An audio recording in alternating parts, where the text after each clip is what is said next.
Hey guys, welcome back to Ratna lifestyle. இன்னைக்கு என்ன video பார்க்க போறோம்னா ஓட்டடை எப்படி செய்யறதுன்னு சொல்லி வீடியோ பார்க்க போறோம். அது வீடியோ பார்க்கறதுக்கு முன்னாடி என் சேனலை லைக் பண்ணுங்க, ஷேர் பண்ணுங்க, கமெண்ட் பண்ணுங்க, சப்ஸ்கிரைப் பண்ணுங்க, பெல் ஐக்கானை கிளிக் பண்ணுங்க. ஓகே ஃப்ரெண்ட்ஸ், இப்போ வீடியோக்குள்ள போகலாம். ஃப்ரெண்ட்ஸ், நான் ஓட்டடை செய்கிற வீடியோ இன்டர்வியூ கொடுத்தேன்.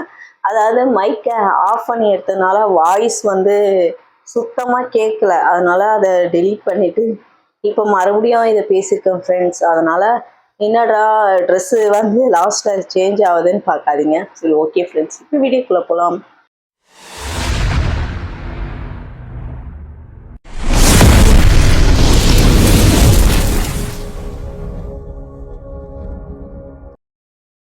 ஒரு கேஸை பற்ற வச்சுக்கலாம். பற்ற வச்சுட்டு கடாயை வச்சுக்கிறேன். இப்போ அதிலே தேவையான பொருள் போட்டுக்கலாம். நான் 2 கப்பு மாவு போட்டிருக்கேன்.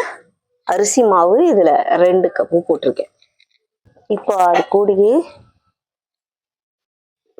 உளுந்த பருப்பு 1 ஸ்பூன் சேர்த்துக்கிறேன். 1 ஸ்பூன் நல்லா வறுத்துக்கலாம். மாவை நல்லா வறுத்தாச்சு ஃப்ரெண்ட்ஸ். வறுத்து ஆற வச்சு வச்சிருக்கேன். இப்போ இது கூடயே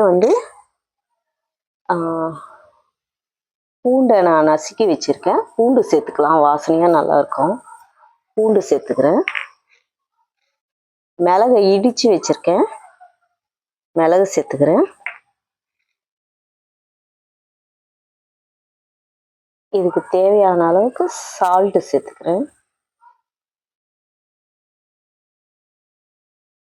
உடச்சக்கடலை பவுடர் 2 டேபிள் ஸ்பூன் சேர்த்துக்கிறேன். கடலை பருப்பை ஊற வச்சிருக்கேன், அதையும் ஒரு 2 டேபிள் ஸ்பூன் சேர்த்துக்கிறேன்.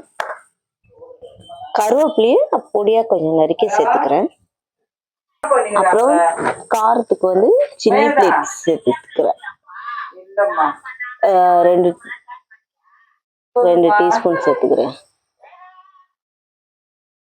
அப்புறம் பட்டரை நான் எடுத்து கொஞ்சம் கூலிங் போகிற அளவுக்கு வெளியே வச்சுருக்கேன். சாஃப்டாக வர அளவுக்கு நான் பட்டரை ஒரு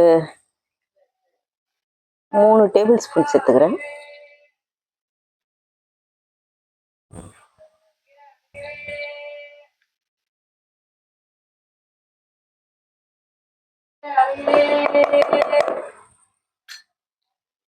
இதையெல்லாம் நல்லா மிக்ஸ் பண்ணி எடுக்கணும்.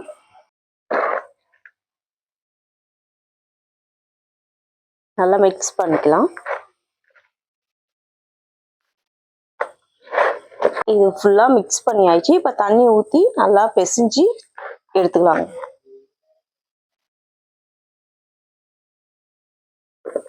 இப்போ ஃபுல்லாக தண்ணி விட்டு நல்லா பிசைஞ்சு எடுத்தாச்சு. பாருங்க, இந்த அளவுக்கு சாஃப்டா சப்பாத்தி மாவு மாதிரி பிசைஞ்சாச்சு. இப்போ தட்டிக்கலாம். இந்த மாதிரி வச்சு தட்டிக்கோங்க, சின்ன சின்ன உருண்டைங்களா போட்டு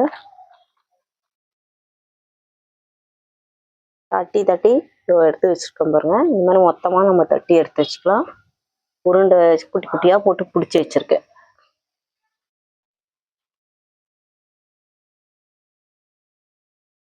எண்ணெய் நல்லா காஞ்ச பிறகு போட்டு ஒன்றா பொரிச்சு எடுத்துக்கலாம். ஃபஸ்ட்டு ஒன்றா போடுங்க, அது நல்லா கொஞ்சம் இதுவான பிறகு அதுக்கப்புறமா போடுங்க ஒன்று. ஏன்னா சில பேருக்கு பிரிஞ்சிடும், அதனால தான். இப்போ ஒன்றா போட்டுக்கலாம்.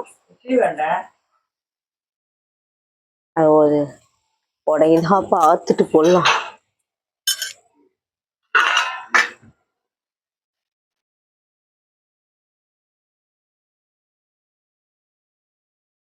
அப்படியே போட்டிங்கன்னா 3 போடுங்க, ரொம்ப ஜாஸ்தியாக போட்டுறாதீங்க. ஒன்றோட ஒன்று நல்லா ஒட்டிக்கும். நல்லா செவந்த பிறகு திருப்பி போடுங்க. இப்போ இந்த சலசலப்பெல்லாம் நின்ன பிறகு திருப்பி போடணும்.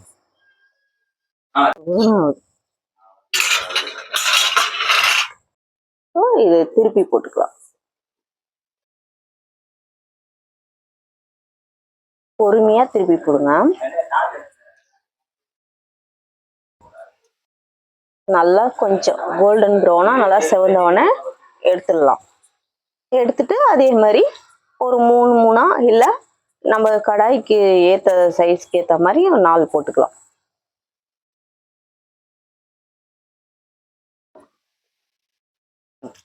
செவக்கட்டும். அவ்வளோதான். இப்போ நல்லா செவந்துருச்சு.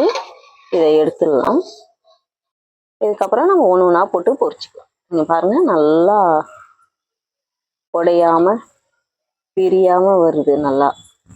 இதுக்கப்புறம் நம்ம ஒன்று போட்டுக்கலாம்.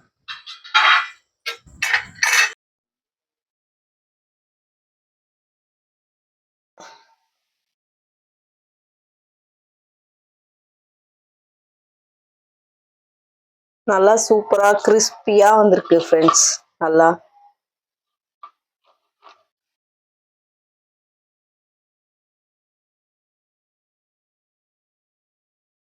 ஓகே ஃப்ரெண்ட்ஸ், இந்த வீடியோ உங்களுக்கு பிடிச்சிருந்துச்சுன்னா லைக் பண்ணுங்க, ஷேர் பண்ணுங்க, கமெண்ட் பண்ணுங்க, சப்ஸ்கிரைப் பண்ணுங்க. ஓகே ஃப்ரெண்ட்ஸ், நாளைக்கு ஒரு புது வீடியோட உங்களை சந்திக்கிறேன். பாய்.